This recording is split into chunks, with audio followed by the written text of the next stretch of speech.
नमस्ते। बाबा विशुद्धानंद जी की गुरु परंपरा की ओर से मैं अनुरुद्ध मुखर्जी आप सभी को बहुत बहुत स्वागत करता हूँ।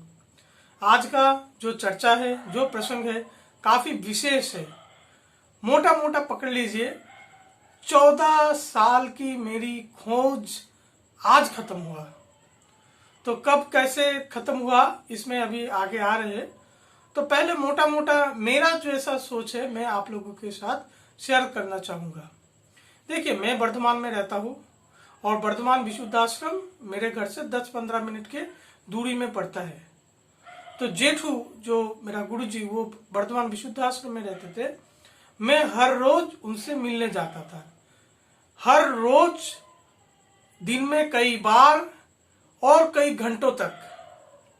शायद ही इन सालों में कुछ 2-4 दिन निकलेगा कि मैं उनसे नहीं मिला। आप रेयर है, रेयरेस्ट है, आप पकड़ लीजिए। पर 1-2 दिन मिस हो गया, ऐसा क्यों बता? क्योंकि झूठ नहीं बोलना चाहिए। शायद 1-2 दिन मिस हो ही गया, एक दिन तो मिस हुआ। इसकी बात मैं कर रहा हूँ। एक दिन क्या हुआ, मैं कलकत्ता गया था और कलकत्ता से लौटने से मेरा काफी देरी हो गया। रात को शायद 9 PM 10 PM हो गया या मेरा कुछ काम था। मैं जेठू से मिल नहीं पाया। तो दिन भर मैं जेठू से मिल नहीं पाया और जो ना मिलने का दर्द है, रोज उनसे मिलता हूँ, कई बार मिलता हूँ, पर वो दिन मेरे से छूट गया। तो फिर दिन में एक ऐसा चलता है, दिल में एक चलता है, कुछ खरोच ऐसा कुछ चलता है। तो फिर आप लोग जानते हैं, मैंने बताया मेरे जो डेली रूटीन है उसी हिसाब से मैं रात को देरी से सोता हूँ, सुबह देरी तक उठता हूँ, देर से उठता हूँ, देर तक सोता हूँ, देर तक उठता हूँ। तो क्या है, तो फिर मुझे वो मन में आया कि रात भर मैं सोया नहीं फिर। और मैं सोचा नहीं, जेठू से एक बार मिल लेते, नहीं तो काम नहीं बनेगा।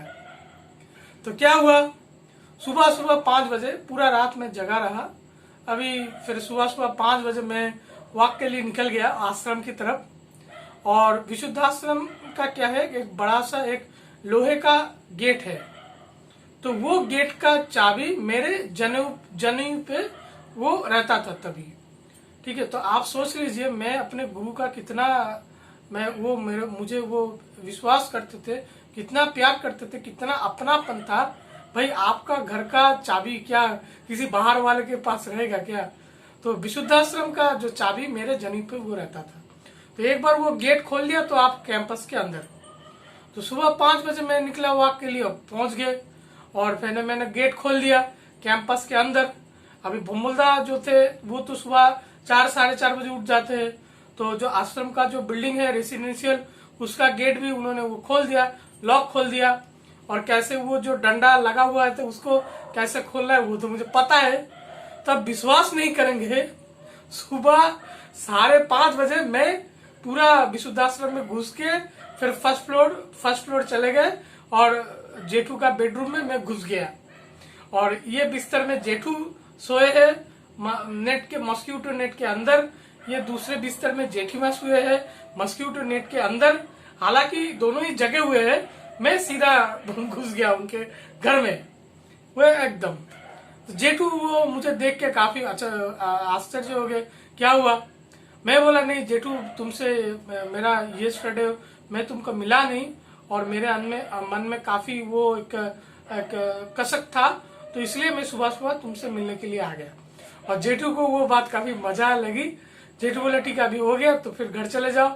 क्योंकि मैं रात भर सोया नहीं और मैं घर आ गया और फिर सो गया। घर में आके कुछ खाना पीना कर लिया, उसके बाद मैं सो गया, देर तक मैंने सोया।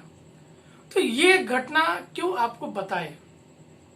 जब ज्ञानगंज का चिट्ठी आप पढ़ोगे तो उसमें भृगुराम परमहंसदेव वहां पे लिखा हुआ है, मार्क किया हुआ कि गुरु के प्रति शिष्य का जो अट्रैक्शन है ये योग का पहला कदम है और बहुत मुख्य कदम है।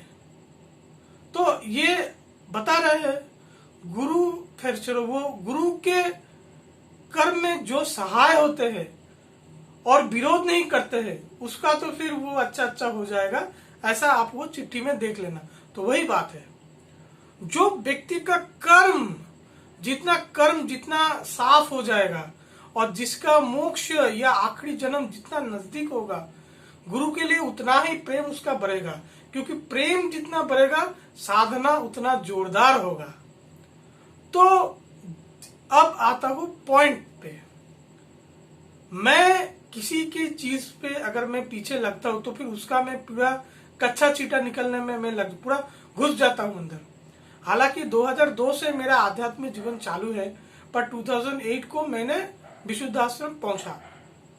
उधर पहुंच के फिर विशुद्धाश्रम का, विशुद्धानंद का क्या हुआ, आगे का पीछे क्या क्या हुआ, इधर उधर सब मैंने खोद के मैंने पूरा उसका जो है पूरा डेटा जितना मिल सके, जितना रिसर्च कर सके, क्रिटिसाइज कर सकते, अच्छा बता सकते, बुरा बता सकते, सब मैंने ऐसा खोलना शुरू किया।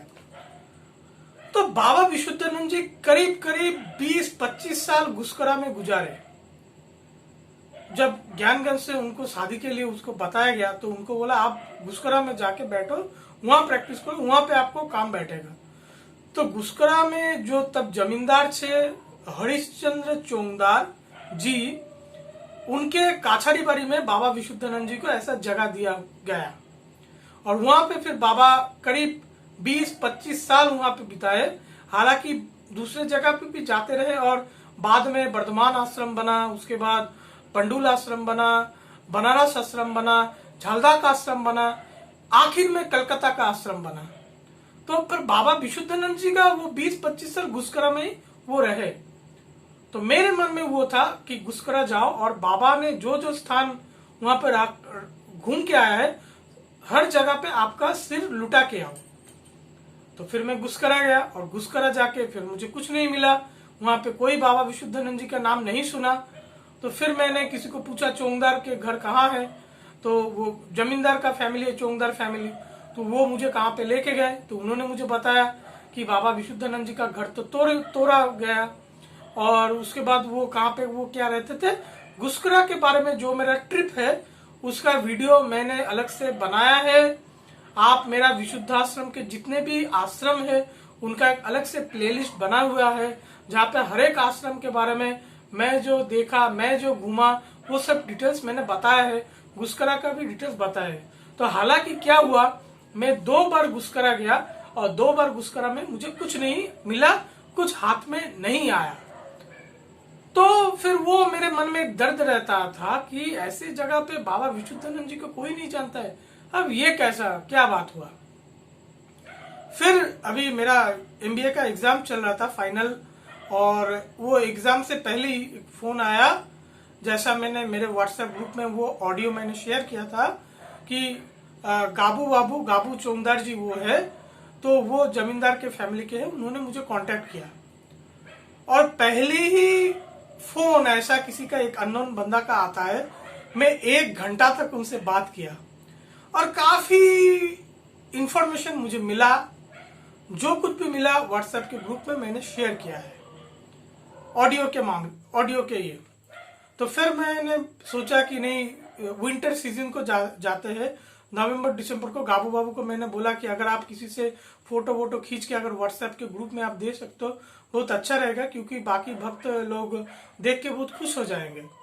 और गाबू बाबू बोला मैं तो उतना टेक्नोलॉजी फ्रेंडली नहीं हूँ, तो देखते क्या होता है। तो उनका फिर फोटो तो उतना आया नहीं, और मैं सोचा था विंटर सीजन को घूमना है तो विंटर सीजन में जाएंगे, क्योंकि विंटर सीजन में गर्मी कम रहता है, घूमने में मजा आता है। और मैं बर्धमान छोड़ के कहीं तो जाने वाला नहीं हूँ। तो अभी ऐसा चल रहा था, फिर मेरा एग्जाम खत्म हो गया और गुस्करा की बात मेरे दिमाग में घुसा हुआ था। तो आज 11 सितंबर 2021 मैं आज गुस्करा के लिए निकल गया अपने गाड़ी से, मेरे मम्मी पापा को लेकर अपने साथ। तो जो मेरा नवंबर दिसंबर का प्रोग्राम था, मेरा MBA का एग्जाम शायद 1-2 हफ्ते खत्म हुआ है और मैं गुस्करा के लिए मैं निकल गया। तो अभी गुस्करा में जाके क्या देखा वो अलग बात है। जो पॉइंट मैं आपको कहना चाहता हूं, जब मुझे गुस्करा के बारे में पता चला तब से मेरे अंदर जो बेचैनी रही कि नहीं मुझे गुस्करा जाना है, देखना है बाबा कहाँ पे रहते थे, बाबा क्या करते थे। ऐसा बेचैनी क्या आपको हुआ? आपके मन में भी कभी भी एक बार भी कुछ कसक आया? एक बार भी मन हुआ कि नहीं अगर मैं भी गुस्करा जा पाऊं? या बाबा के जितने भी आश्रम है, साल में एक बार भी जितना भी रिस्पॉन्सिबिलिटी आप लोगों का है, एक बार भी 1 घंटे के लिए भी कभी मन किया कि बाबा के ये आश्रम में जाके मैं बैठूं? ये आप लोगों के लिए मेरा क्वेश्चन है। अगर आपके मन में ये बात नहीं आता है तो आप अभी अभी निकल लो, आप निकल लो, ठीक है? आप गलत जगह पे आप मुंह मार रहे हो, एकदम गलत जगह पे। आपको कुछ उतना होने वाला नहीं है, क्योंकि जहां से मैंने पॉइंट शुरू किया था कि गुरु के प्रति शिष्य का आकर्षण ये योग का पहला पड़ाव है, पहला धाप है। तो मुझे जब से सुनाई हुआ, मुझे इतना हुआ, आपको क्या हुआ? आप ये आपसे खुद से पूछिए। अगर आपको ऐसा कुछ महसूस होता है, अच्छी बात है।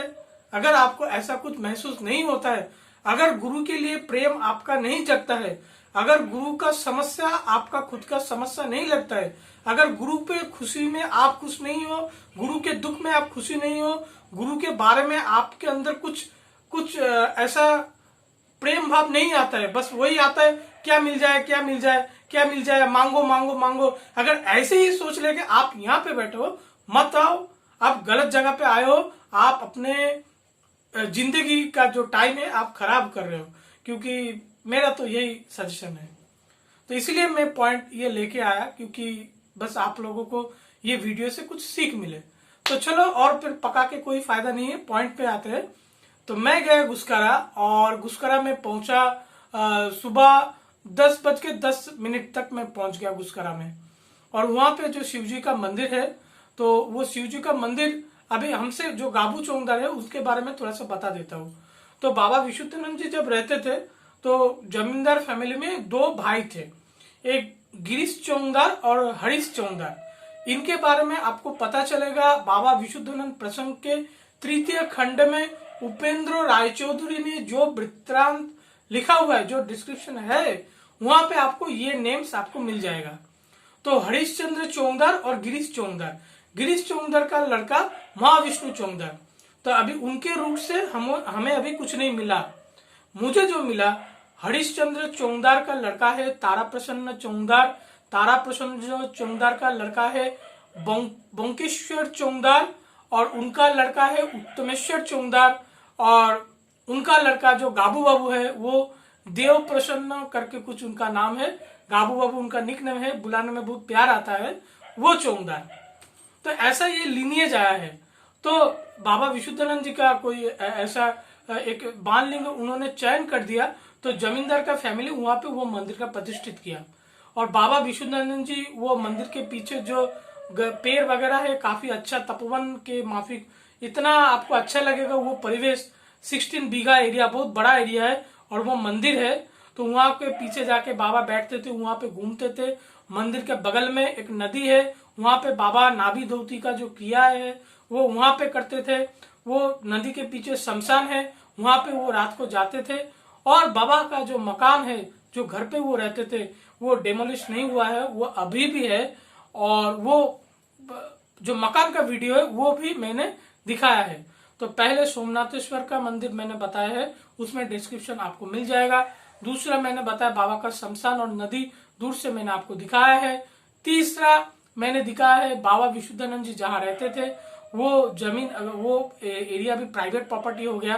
कोई जयपुर से कोई आए थे तो गाबू बाबू ने बताया, उन्होंने ब्लैंक चेक देने के लिए रेडी थे कि आप मुझे 10x10 का जगह हमको छोड़ दो, हम भक्त शिष्य के लिए बाबा का एक छोटा सा मंदिर यहाँ पे रखेंगे, और ये चेक आपका, आप कितना भी रकम यहाँ पे भर लो।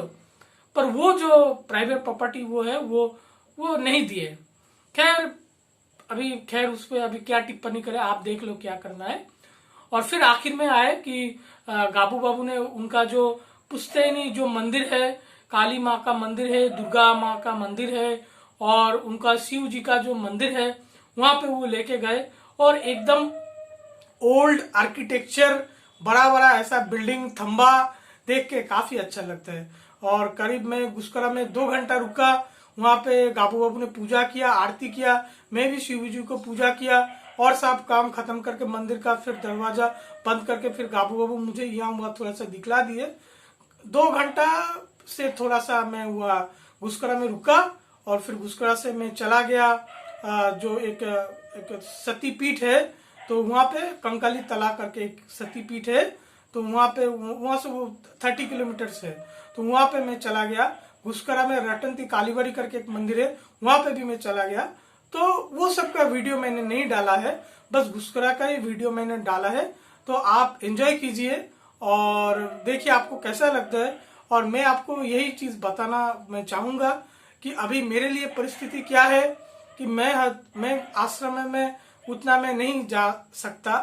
तो खैर अभी घुसकरा का बात है तो मैं चला गया, मुझे पता नहीं मैं घुसकरा आगे जा पाऊंगा कि नहीं जा पाऊंगा।